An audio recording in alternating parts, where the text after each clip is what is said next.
अस्सलामुअलैकुम दोस्तों, मैं हूं असलम आलम और आप देख रहे हैं गल्फ एक्सपर्ट। दोस्तों, आप लोगों से मैं एक सवाल पूछने जा रहा हूं कि क्या कतर में बिना क्वारंटीन को बुक किए हुए जो आदमी नया वीज़ा पर जा रहा है जा सकता है या नहीं जा सकता है? इसका जवाब क्या होना चाहिए अंदाज़ा लगा करके आप लोग कमेंट में ज़रूर बताइए आगे वीडियो देखने से पहले। अगर आप लोगों ने सवाल नहीं समझा है तो मैं इसको फिर से रिपीट कर देता हूं कि मान लीजिए कि कोई आदमी का वीज़ा निकला, उसके पास में आईडी नहीं है बल्कि कतर का वीज़ा है, तो वो आदमी बिना क्वारंटीन बुक किए हुए कतर जा सकता है या नहीं जा सकता है? इसका जो भी जवाब हो आप लोगों के पास में कमेंट बॉक्स में ज़रूर बताएं आगे वीडियो देखने से पहले। तो दोस्तों, उम्मीद करता हूं कि आप लोगों ने इस सवाल का जवाब कमेंट बॉक्स में ज़रूर बता दिया होगा।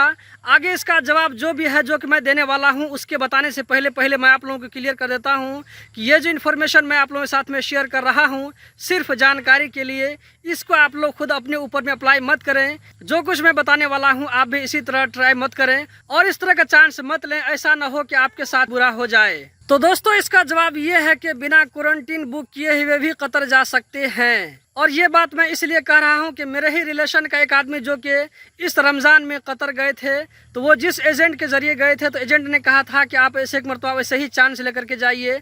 अगर आपको कतर एयरपोर्ट पर क्वारंटीन बुक करने के लिए रोका जाएगा तो मुझको इन्फॉर्म कीजिएगा, हम वहीं से क्वारंटीन को बुक कर देंगे। अगर वहाँ पर आपको क्वारंटीन नहीं पूछा जाएगा तो आप वैसे ही छूट करके चले जाएंगे।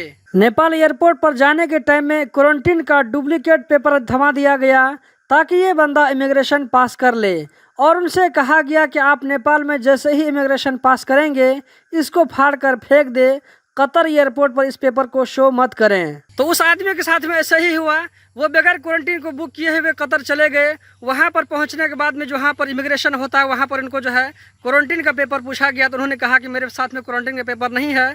तो वहाँ का जो ऑफिसर उसने उसको बैठा दिया 2-3 घंटा के लिए और उनसे कहा गया कि आप क्वारंटीन बुक करवाइए, उसके बाद में आपको आगे जाने दिया जाएगा।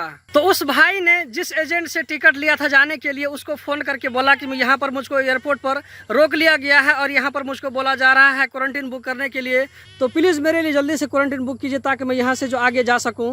उस वक्त जो है नेपाल में इलेक्शन का टाइम था तो उसने ज़्यादा ध्यान नहीं दिया और पैसेंजर से बोला कि आप जो है आपका रिलेशन का आदमी कतर में है उसी को बोले क्वारंटीन बुक कर देने के लिए, इसका मैं पैसा बाद में पे कर दूंगा। इसी तरह होते हवाते क्वारंटीन बुक नहीं हुआ। ऑफिसर ने उसको 2-3 घंटा एयरपोर्ट पर रोक करके रखा।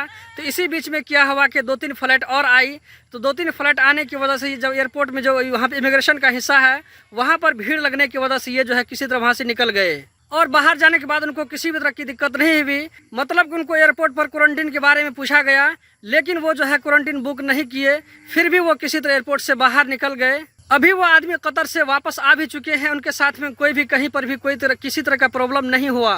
साथ ही साथ मैं आप लोगों के साथ में ये भी जानकारी शेयर कर देता हूं कि अगर आप कतर जाते हैं वीज़ा लेकर के तो रूल के हिसाब से आपको PCR टेस्ट करवाना पड़ता है। इसी तरह जाने से पहले आपको एतराज़ वेबसाइट में रजिस्ट्रेशन करवाना पड़ता है, लेकिन ये कंपलसरी नहीं है।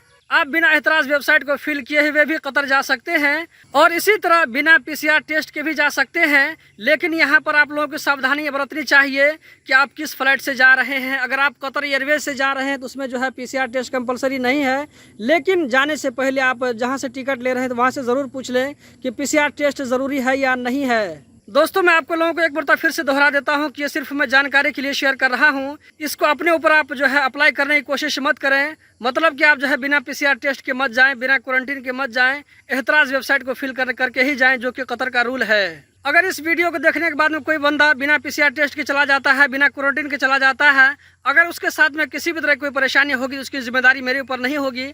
मैं सिर्फ एक इन्फॉर्मेशन के लिए शेयर किया हूँ। मैं बार बार कह रहा हूँ कि इसको अपने ऊपर में अप्लाई मत कीजिएगा।